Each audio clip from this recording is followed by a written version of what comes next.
Assalamualaikum warahmatullahi wabarakatuh. Waalaikumsalam warahmatullahi wabarakatuh. Oke nih teman-teman. Nah, sekarang saya bersama teman saya akan membahas satu topik yang saat ini cukup menjadi isu lah ya, cukup menjadi hot isu di kalangan pemerintahan nih. Nah, oke, kita akan mulai bahas. Tapi sebelumnya enaknya kita perkenalan dulu ya. Iya. Dari saya Resti Kusri Maulidati dari Cirebon Angkatan 2 NDH 8, dan rekan saya Naufal Wibowo, Cirebon Angkatan 2 juga NDH 7. Oke. Dari Dinas Pertanian juga. Kami Iya, dua dari betul. pertanian. Kita formasinya sama ya Mas ya? Ya, ahli pertama pengendali organisasi pengganggu tumbuhan POPT. Oke, betul. Nah, di sini kita akan coba bahas tentang isu strategis ya, salah satu isu strategis. Nah, itu tentang apakah Kabupaten Cirebon itu layak menjadi smart city. Oke. Di pendahuluan dulu ya, kalau smart city ini di Kabupaten Cirebon itu berawal dari 2017. Jadi ada program kerja juga mengenai gerakan 100 smart city di Indonesia. Nah, Kabupaten Cirebon dapat tuh difasilitasi untuk menunjang master plan smart city. Jadi udah ada dasarnya, ada plannya gitu untuk Kabupaten Cirebon menjadi smart city. Nah, terus tahun 2018 itu layanannya kembali dicanangkan, dijalankan. Nah, itu juga sesuai dengan visi misi Bupati Cirebon yang berbudaya, sejahtera, agamis, maju dan aman. Dan jelas smart city ini juga didukung oleh masyarakat. Jadi memang selain dari planningnya juga, tapi dari segi masyarakatnya juga mendukung untuk terwujudnya smart city di Kabupaten Cirebon. Dan ini juga kan smart city kan juga membuka peluang-peluang untuk pengaksesan informasi, penggunaan informasi dan penggunaan informasi sehingga lebih cepat dan akurat. Kalau komponen smart city-nya kira-kira apa aja nih Teh yang bisa dijabarkan? Tadi kan udah dibahas tentang sebenarnya latar belakang ya, latar belakang atau pendahuluan kita, kenapa sih kita mau bahas ini gitu. Hal yang menarik ya, karena program sebagaimana tadi Mas sampaikan juga nih, program dari kementerian itu kan 100 kota ya yang akan dibuat menjadi smart city gitu. Nah, fasilitasi itu kan menarik ya, artinya ada perhatian dari pemerintah sendiri untuk mengembangkan daerah-daerah potensi-potensi seperti itu yang ada di pemerintah daerah. Nah, selanjutnya tadi setelah kita bahas tentang latar belakang, mungkin teman-teman di sini juga yang lagi nyimak nih bertanya-tanya, sebenarnya smart city itu kan salah satu langkah yang sangat baik gitu ya dalam pemerintahan untuk pelayanan ke masyarakat juga. Lalu apa sih komponennya gitu untuk smart city itu sendiri ya kan? Nah, jadi untuk smart city itu ada 6 teman-teman, ada 6 komponennya Mas ya. Nah, yang pertama adalah gimana sih mau juga smart city? Yang pertama adalah dengan ada smart governance. Lalu yang kedua adalah smart branding. Yang ketiga adalah smart economy.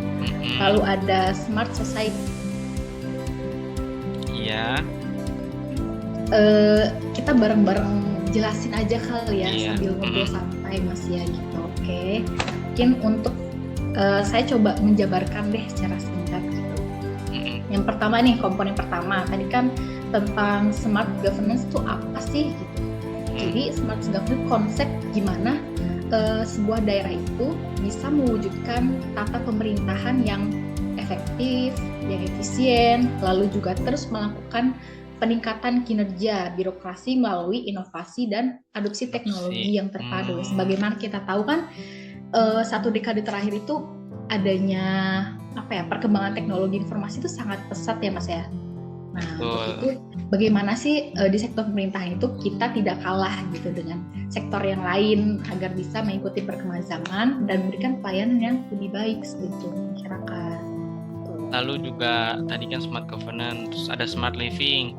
Kalau smart living kan lebih ke lingkungannya, tempat tinggalnya juga lebih aman, nyaman, dan efisien juga. Terus ada ada smart environment. Smart environment itu artinya pengelolaan sumber daya alam, lingkungan ya. Bagaimana sih agar lingkungan itu dapat memberikan dampak yang positif gitu bagi kita, setiap masyarakat yang ada gitu ya. Yang ramah, lalu juga mendukung terwujudnya mungkin sektor-sektor yang lain atau smart komponen yang lain gitu.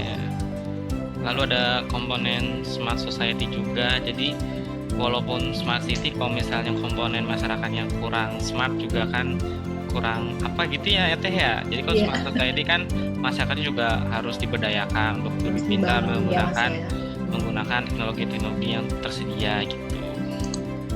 Sekali. Lalu ada smart economy. Smart economy itu kan sebetulnya sangat luas ya gitu.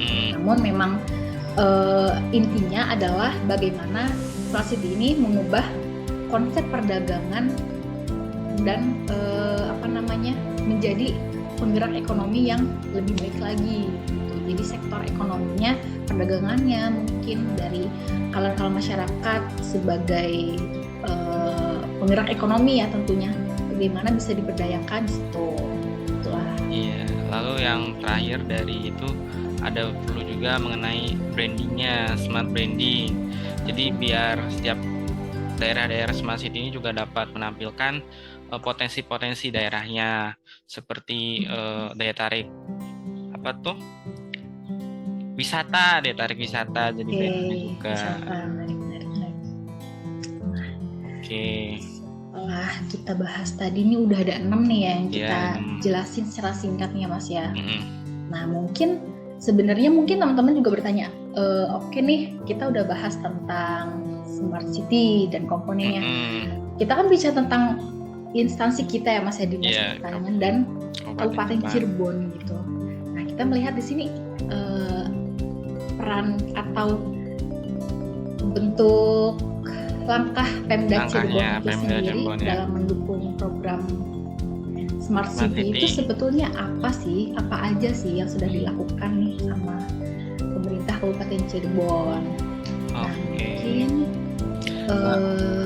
coba dibahas ya Teh ya. Jadi kan Smart City di poin smart governance-nya ya, berarti kan dari pelayanan di pemerintahannya kan ya. Memang sudah dimulai kan dicanangkan berbagai masalah administrasi ASN tuh di digitalisasi, di smartin gitu kan. Jadi selain membutuhkan infrastruktur juga ntar pengaplikasiannya akan di softwarenya gitu. Jadi emang kebanyakan infrastrukturnya yang gitu, ada elektronik gitu. Betul ya. Sekarang udah serba ya. Iya, SIPD, ada e-kinerja, e-kin, juga ada laporan melalui aplikasi-aplikasi milik pemerintah daerah. Nah ini kan untuk mendukung poin smart governance itu kan, jadi layanan yang buat masyarakat ini bisa berbentuk digital gitu. Jadi memang untuk instansi kita sendiri juga memang sudah menerapkan beberapa tadi ya, maksudnya beberapa digitalisasi gitu. Presensi juga sudah ada, lalu laporan kinerja juga. Jadi memang sudah langkah-langkah yang dilakukan oleh pemerintah Kabupaten Cirebon ini sudah terlihat seperti itu ya untuk smart governance itu sendiri. Lalu Teh, kalau di smart economy gimana Teh Kabupaten Cirebon Teh? Nah untuk smart economy sebetulnya salah satu bentuk upaya nih Pemda Cirebon dalam mewujudkan smart economy itu adalah adanya peresmian ini Mas, namanya BUMDes ya. BUMDes Smart. Jadi Badan Usaha Milik Desa ya. Nah itu memang dikelola oleh ada beberapa wilayah ya, kalau tidak salah sih memang menurut informasi itu BUMDes Bobos Madani dan BUMDes Subur Makmur nih Mas. Makmur Sejahtera. Nah itu kerjasama nggak Teh sama pihak Teh?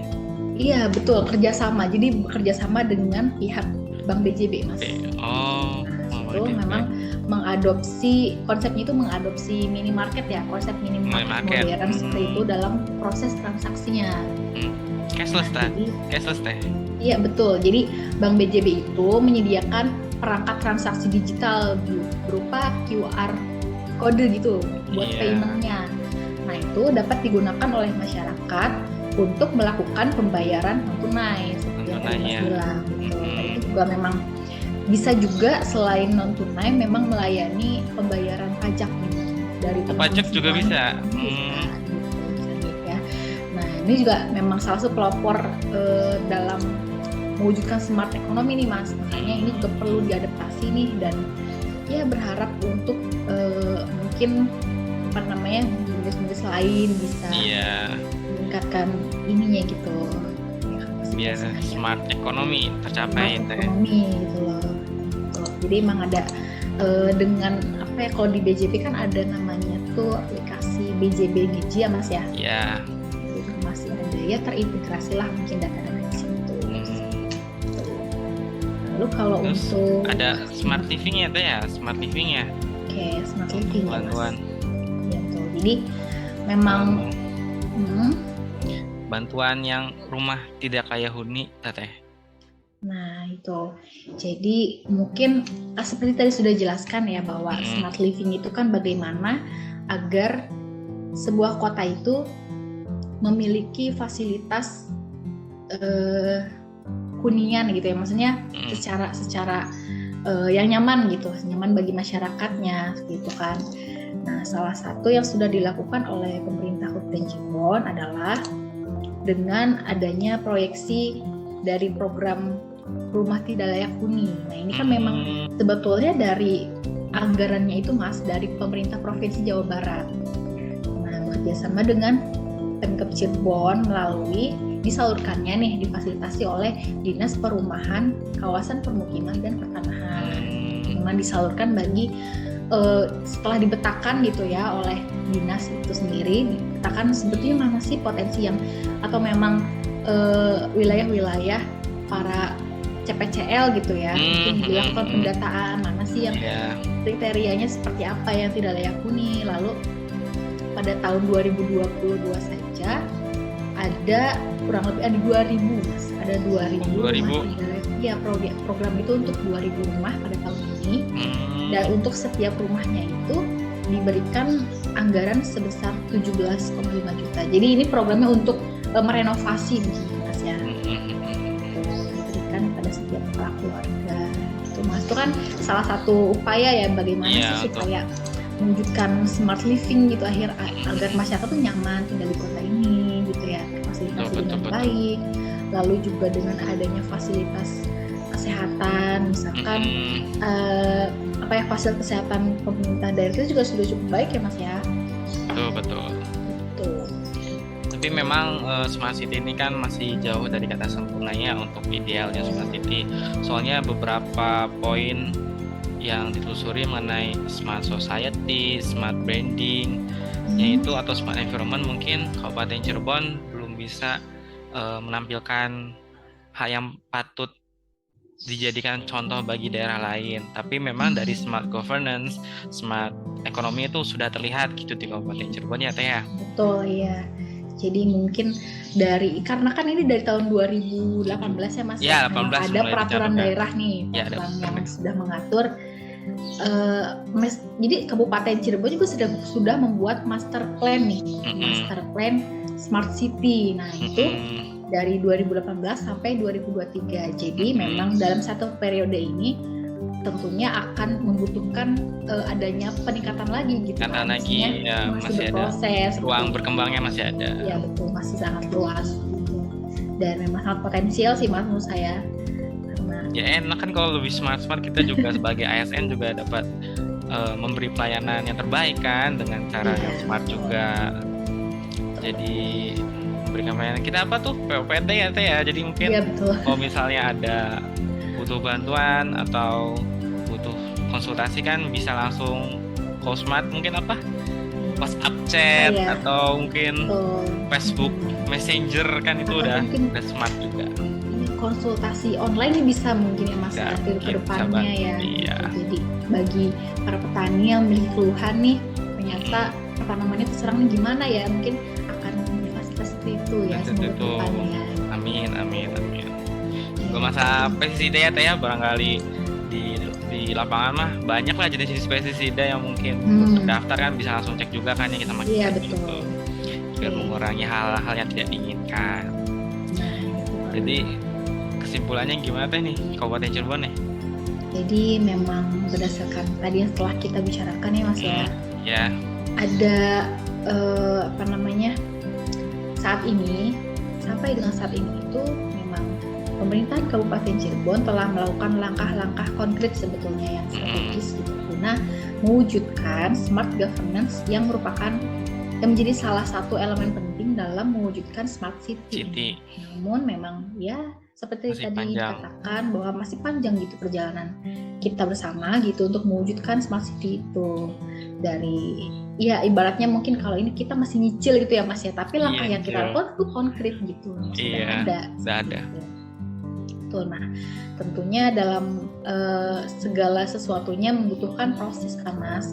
Nah dalam proses itulah dibutuhkan nih peran dari pelopor smart ASN gimana agar mereka itu dapat mengeluarkan aspirasinya, mereka dapat berkontribusi banyak gitu ya dalam gagasan baru. Iya betul, gagasan baru yang masih fresh gitu kan. Iya. Membangun Kabupaten Cirebon menjadi smart city gitu. Oke, menarik sekali ya hari ini ya Teh bahasannya. Smart ASN kita berdua harusnya. Oke, generasi smart ASN Mas. Iya. Ya, ditutup aja Teh. Oke, mungkin sekian ya pembahasan dari kami berdua. Mudah-mudahan teman-teman dari sini juga ada sedikit gambaran gitu tentang gambaran tentang Kabupaten Cirebon tuh seperti apa sih gitu untuk proyeksi dari smart city ini tuh udah sampai mana sih progresnya seperti itu. Informasi buat teman-teman semua nih. Oke, setelah yang tadi kita sampaikan, kita mau pamit tapi gimana sih? Kita nanti diri lah ya. Nanti ketemu di lain kesempatan. Oke, nanti kita ketemu lagi di lain kesempatan. Oke, jangan lupa di like, di subscribe, dan di share ke teman-temannya ya tentang informasi ini. Oke, terima kasih guys. Bye. Assalamualaikum warahmatullahi wabarakatuh. Waalaikumsalam warahmatullahi wabarakatuh.